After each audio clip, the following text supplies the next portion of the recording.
Guys, আজকের এই ক্লাসটি যে মনোযোগ দিয়ে শেষ অবধি দেখতে পারবে সেই সম্পূর্ণ ইংরেজি রিডিং পড়াটা একদম সঠিকভাবে শিখে যাবে। আমি গ্যারান্টি দিচ্ছি যে এভাবে আর কেউ কোনোদিন তোমাদেরকে ইংরেজি শেখায়নি।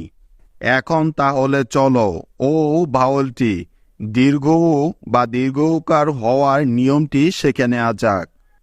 আর নিয়মটি হলো শব্দের মাঝে অথবা একদম শেষে ডাবল উ অথবা উ ই এ দুটির যে কোনো একটি থাকলে ওই ও এর সাউন্ড দীর্ঘ উকারের মতো হয়ে যায়। কিছু উদাহরণ দেখলেই এই নিয়মটি তোমরা খুব সহজেই বুঝতে পারবে। যেমন দেখো, two, zoo, room, moon, cool, choose, food, spoon, proof, to, zoo, do, shoe, fool, etc. তো গাইজ, লক্ষ্য করে দেখো উপরের প্রতিটি শব্দের শেষে উ এর পরে হয়তো উ আছে আর নয়তো ই আছে। সেজন্য এসব শব্দে ও এর সাউন্ড দীর্ঘ উকারের মতো হয়েছে। আশা করি তোমরা এই নিয়মটি খুব ভালো করে বুঝতে পেরেছ। এবার তাহলে চলো ও এর হ্রস্ব উ বা হ্রস্ব উকারের সাউন্ড হওয়ার নিয়মটি শিখে নেওয়া যাক। আর নিয়মটি হলো শব্দের মাঝে ডাবল উ এর পরে কে অথবা টি থাকলে ওই ও এর সাউন্ড হ্রস্ব উকারের মতো হয়ে যায়। যেমন দেখো, কুক, বুক, শুক, হুক, টুক, লুক, ফুট, রুট, শুট, লুট, বুট, রুট, এটসেট্রা। তো গাইজ, লক্ষ্য করে দেখো উপরের প্রতিটি শব্দের মাঝে ডাবল উ এর পরে হয়তো কে আছে আর নয়তো টি আছে, যে কারণে এসব শব্দে ও এর সাউন্ড হ্রস্বকারের মতো হয়েছে। বুঝতে পেরেছ? এখন তোমাদের জন্য কিছু হোমওয়ার্ক আছে।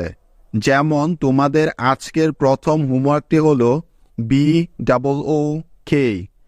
এখন তোমাদের কাজ হলো এই হোমওয়ার্কগুলোর সঠিক উত্তরগুলো লিখে আমাকে কমেন্টে দেখানো। কেমন? এখন তাহলে চলো ইউ এর সাউন্ড হ্রস্ব উ হওয়ার নিয়মটি শিখে নেওয়া যাক। আর নিয়মটি হলো শব্দের মাঝে ও এর পরে ইউ ভাওয়ালটি থাকলে সাধারণত ওই ইউ এর সাউন্ড হ্রস্ব উ এর মতো হয়ে যায়। কিছু উদাহরণ দেখলেই তোমরা এই নিয়মটি আরো পরিষ্কারভাবে বুঝতে পারবে। যেমন দেখো, loud, fought, out, about, round, pound, noun, etcetera.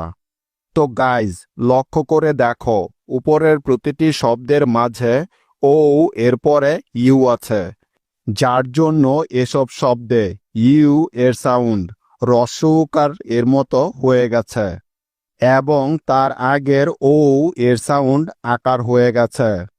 আশা করি তোমরা এই নিয়মটি ভালোভাবে বুঝতে পেরেছ। আবার ইউ এর পরে এই ভাওয়ালটি থাকলেও সাধারণত ওই ইউ এর সাউন্ড হ্রস্বকারের মতো হয়ে যায়। যেমন দেখো, অ্যাকোয়া, কোয়ালিটি, কোয়াক, স্কোয়াশ, কোয়ালিবাই, স্কোয়াট, কোয়ান্টিটি, এটসেট্রা। তো গাইজ, লক্ষ্য করে দেখো উপরের প্রতিটি শব্দে ইউ এর পরেই এই ভাওয়ালটি আছে, যার কারণে এসব শব্দে ইউ এর সাউন্ড হ্রস্বকারের মতো হয়ে গেছে। আশা করি তোমাদের বুঝতে কোনো সমস্যা হয়নি। তাহলে চলো এখন ইউ এর পরবর্তী সাউন্ডটি শিখে নেওয়া যাক, যা হলো দীর্ঘ উ বা দীর্ঘ উকার। আর নিয়মটি হলো শব্দের শেষে ইউ ই থাকলে ওই ইউ ই এর সাউন্ড দীর্ঘ উ বা দীর্ঘ উকারের মতো হয়ে যায়। কিছু উদাহরণ দেখলেই এই নিয়মটিও তোমরা ভালো করে বুঝতে পারবে। যেমন দেখো, true, clue, issue, value, blue, glue, statue, virtue, সু, টিস্যু, এটসেট্রা। তো গাইজ, লক্ষ্য করে দেখো উপরের প্রতিটি শব্দের শেষে ইউই ভাওয়েল দুটি একসাথে আছে। তাই এসব শব্দে ইউই এর সাউন্ড দীর্ঘ উকারের মতো হয়ে গেছে। আশা করি তোমরা বুঝতে পেরেছ। এবার দেখো ইউ এর দীর্ঘ উ বা দীর্ঘ উকার হওয়ার দ্বিতীয় নিয়মটি। আর নিয়মটি হলো শব্দের মাঝে ইউ এর পরেই আই ভাওয়েলটি থাকলেও সাধারণত ওই ইউ এর সাউন্ড দীর্ঘকারের মতো হয়ে যায়। যেমন দেখো, fruit, juice, suit, cruise, bruise, pursuit, recruit, etcetera. তো গাইজ, লক্ষ্য করে দেখো উপরের প্রতিটি শব্দের মাঝে ইউ এর পরেই আই আছে, যার জন্য এসব শব্দে ইউ এর সাউন্ড দীর্ঘকারের মতো হয়ে গেছে।